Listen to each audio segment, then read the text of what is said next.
Okay, told you I was gonna make a beast deck. So we got something put together, and I'm fairly happy with it. I'm confident with the way it plays out. It's fairly simple. It's a little different than what a lot of people are showcasing with the beast style deck. And then it's really more of a beast and falcon deck. Of course, they aren't going to be the power pushes, like power plays from this deck, but they are what let that occur. So with beast pulling everything back into your hand and making it cost one less, and then falcon pulling one cost cards back to your hand, we can boost up bishop by playing a lot of cards. We can boost up Angela by playing more cards in her lane. And then the collector, we can use him as well if needed to boost him up with a couple of these plays. Now, we did recently pull the Hood, which I think he works really well in this deck. You can play him. You might be able to get several triggers if you can get Beast and Falcon down, but you can usually at least get two. So you'll get two of these 6 power demons, which is amazing in this deck since there isn't a lot of power push that comes from a lot of these cards. So that really does help us. We do have Sunspot, which he can get big. We don't use him really that often, but if we do need him towards the end of the game, we will use him. Iceman has some disruption. Like I said with Angela, she does get bigger. Collector Beast, we've already spoken about them. Medusa, this was a tough one for me. I was struggling between having like a Rocket or a Star-Lord in this deck, but I ended up settling with Medusa, and the reason for that is because the guarantee of the +2 when she's played in that middle lane. With Rocket and Star-Lord, it's not a guarantee, which I don't really like. So I'm going with the guarantee with Medusa, and then we want to drop Beast on her, pulling her back into hand, and then she gets an extra +2, and then she's 6 power. So extra power, that's guaranteed if we can get it to go off, as long as all the lanes want to work with us. Scorpion, more disruption. Mojo can get big if they fill up their lane as well. It becomes a little rough because a lot of people will just avoid the Mojo lane, but if we can like drop Beast on him, make him cost 1 less, and be able to move him around, it works out. Armor, just in case we need it for like our Sunspot or mainly our Hood tokens. It does occur sometimes, but we will need it for like a Bishop or an Angela if we assume they have a Shang-Chi and they do get big enough. It doesn't happen very often, but it can. Falcon, like I said, being able to pull up all your 1-drops, and then Bishop is awesome as well because how big he can get in this deck. So let's run into a couple games and hope that the curse isn't looming over us and we can get some wins and really showcase what this deck can do. We've been playing with it for a little bit. I'll typically run it for a little while just so that I can get... I'm not running into bots on right off the gate. We're actually gonna skip this turn, drop Angela next turn. A lot of these lanes have been hurting us lately. This actually is awesome. We're gonna do this, and this. We're gonna drop Falcon next turn. This is actually really good with Elysium.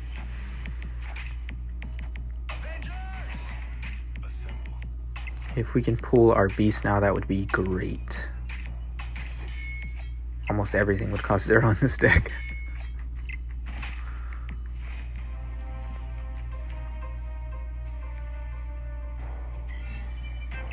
Okay, that's not too bad for us. We're gonna go like this. We're gonna drop Mojo over here just for the fun of it, and then we're gonna drop Falcon in the middle. We're gonna pull basically everything back up to our hands. It's going to be a large warpath, but we can keep boosting up our Angela and get more demons. I wish we had our Bishop down. This would be a great game for Bishop. Maybe we can pull him. Ask and you shall receive. Do we need Bishop? Yeah, we're just going to play Bishop there. We're going to play the demon here. Do we do something like this and like this? And it's just, it gets hard when you have a... I'm actually going to go for Disruption and Sunspot. I'm going to leave the hood in my hand. We will have an extra turn. Actually, we won't. I'm going to leave the... Undo. This messed me up last game. I couldn't pull exactly what I wanted back up to my hand. We're actually going to play Bishop, Iceman, and Sunspot there. And we're going to leave the hood and the demon in our hands. This will give us an idea of what we need to do next turn.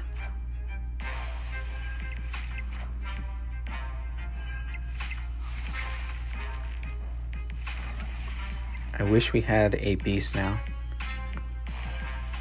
Literally all we need here. Ask and you shall receive? Maybe? Oh. Close but no cigar. Alright, we're gonna have to drop the hood here, unfortunately. And then we're gonna drop the demon token there. I don't like that. I really don't like that. I probably should have dropped the hood over on the right lane. It's Dark Dimension that's really hurting us. Typically we drop something like the hood there, and but it's okay because we might be able to pull out a victory in the left lane if they don't play into it, which if they do, they will also lose 4 here from their warpath. Because we're going to go to 8, 10, 16. Yeah, it's not enough in the middle, unfortunately.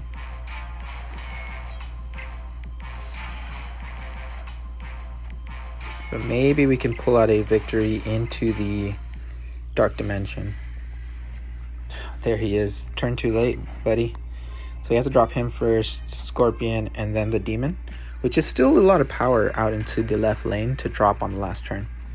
Like I said, if they do actually play into Dark Dimension, we win the Elysium. Interesting that they played into it.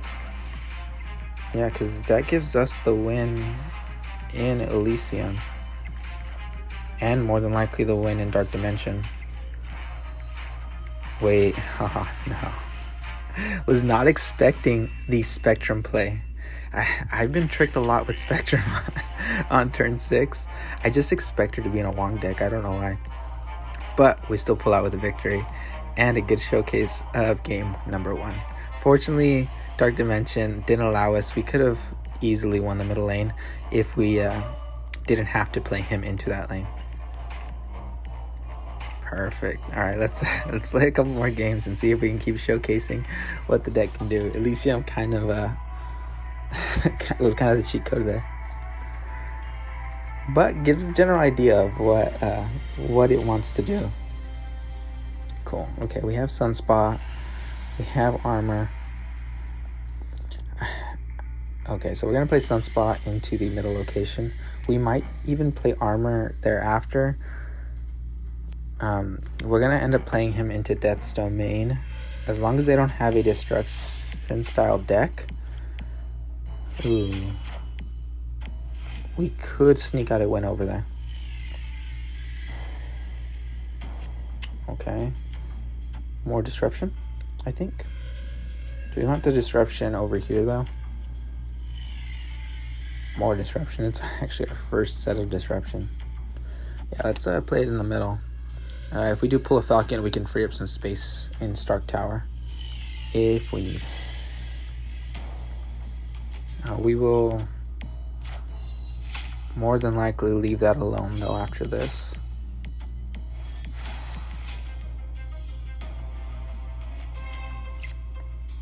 Come on, Alec, be nice to us. Okay, we have several options next turn of what we can do. We can Armor to get it to cost less. We can more than likely will Medusa. She's going to be the biggest output play into Stark Tower. Ooh, but we have the hood. I think we have to. So the reason why we play him, we're going to get a 6-cost demon into our hand. and then we are going to pull all this back to our hand, and then we're going to get another one after that. Yeah, we have. Medusa play would be awesome here, but I think that demon is, it's too valuable not to.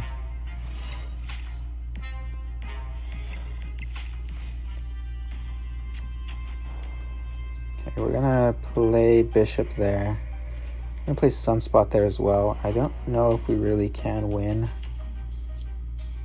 We're actually gonna destroy the hood, but get another token to our hands. Do we do something like Scorpion here in the middle? And the demon, we're gonna hold off. Hopefully that doesn't bite us in the butt.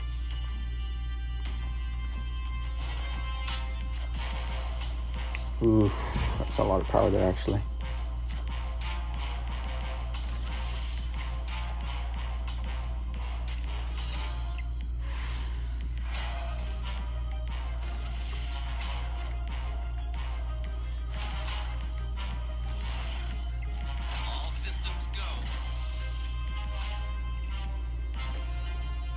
We have some options here. What do we go with? Could do something like this, and this. Try to win out every lane. Let's risk it. It's worth it. Apocalypse, okay. Well, I think we take it then. Just by the tricky, they're not even a bot could have expected us to play into Death's Domain. And this is why we have armor in here. For moments like this.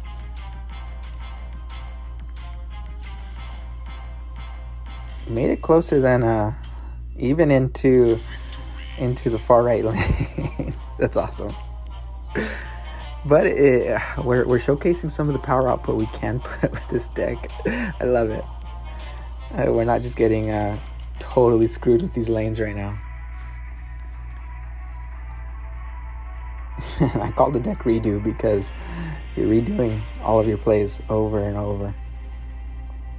Sky High fan. I think I remember that movie. Or was it a movie or was it? I think so.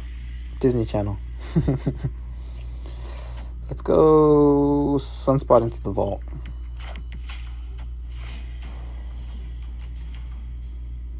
And let's just pray they do not have disruption first. Always prioritize disruption. And let's just pray they don't have an Electra or a Killmonger. Ooh, is that what I think it is? No? Okay, alright. Interesting playing a Swarm though. Just hard casting a Swarm. Something good? Oof. I'm gonna go more disruption. And then on turn 4, more than likely we're looking at a Medusa Beast play. Unless we can do what we did last game and pull the... no, didn't get it. We're gonna Medusa Beast, followed up with more disruption after this. Ooh, Sarah. Okay. It's what we were trying to do when we started building this deck. But Beast and Falcon just kind of took over. Ooh, that would have been great to have last turn. I'm gonna replay her in the middle. Disruption. And do we... Yeah, I think this is a rough one. I don't know if we can pull out a victory here. But we can cover our bases so that armor doesn't get destroyed. I mean, armor. Sunspot. Ooh, that's tough too. Yeah, that's gonna be... That Dracula's gonna be hard to beat.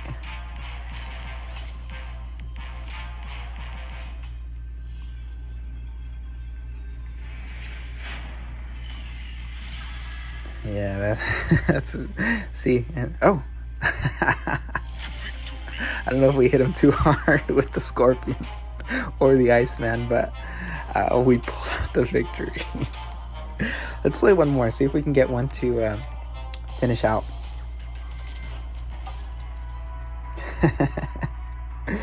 3 for 3 though. Let's see if we can pull out one last one. All right, Night Owl, are you gonna be the doom of this deck?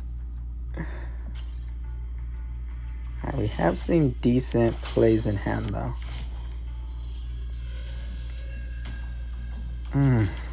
Negative zone. That's rough. Let's go Angela into the far right lane.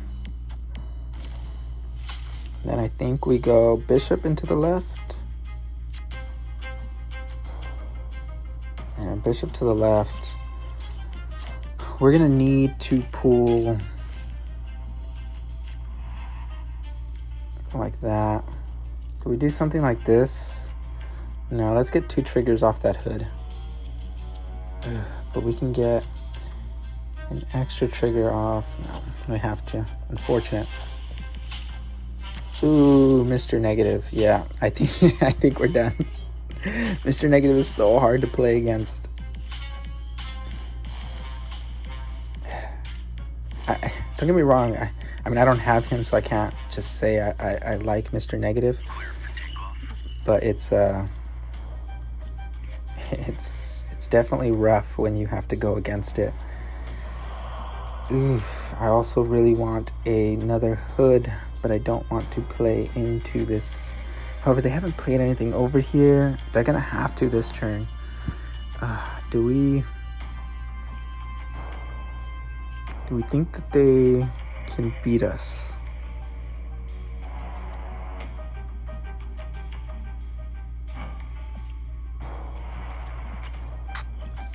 Let's do it. Maybe this will give us some advantage in the negative zone if we can play 2 demons.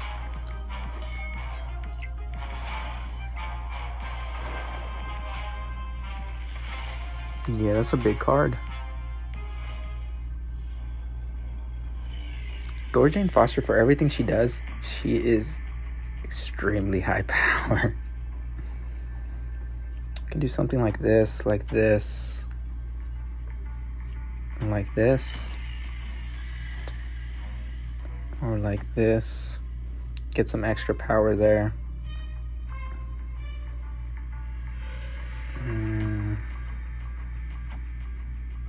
Like that, I think. We're just gonna get 3 in negative zone, but if they don't, they played into it. I was gonna say if they don't play into it, maybe it's enough. Unless they don't play, we'll see what happens.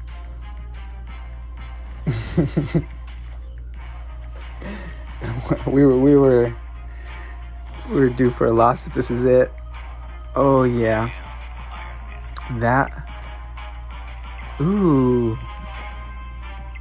Can we? Oh no, I forget he's a 0-5 at this point. That's I don't know what they have to do about that, but that's wild. That Iron Man is a 0. Well, he's 0-10 essentially in any lane you play him in. That's wild.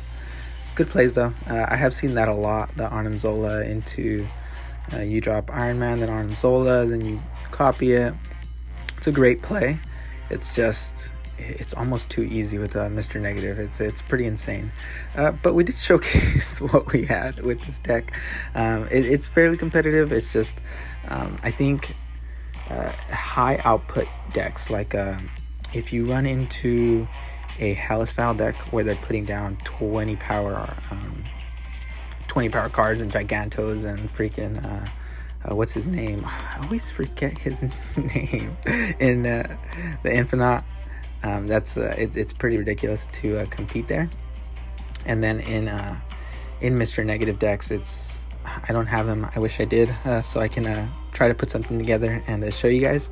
But I feel like something's gonna get done about that. It's pretty insane. But this deck's fun. It can be competitive, and it's fun. It keeps you thinking. It's fairly simple too. Most of these cards you can get pretty early on, other than Beast and Falcon. that do come a lot later on. The hood as well, like I said, I just pulled him. He can be replaced with a lot of other things, but the 6 power token is amazing in this deck for the extra power output. But we'll leave it there. I showcased 3 wins, 1 loss, and you guys got to see what it's all about, how to utilize it.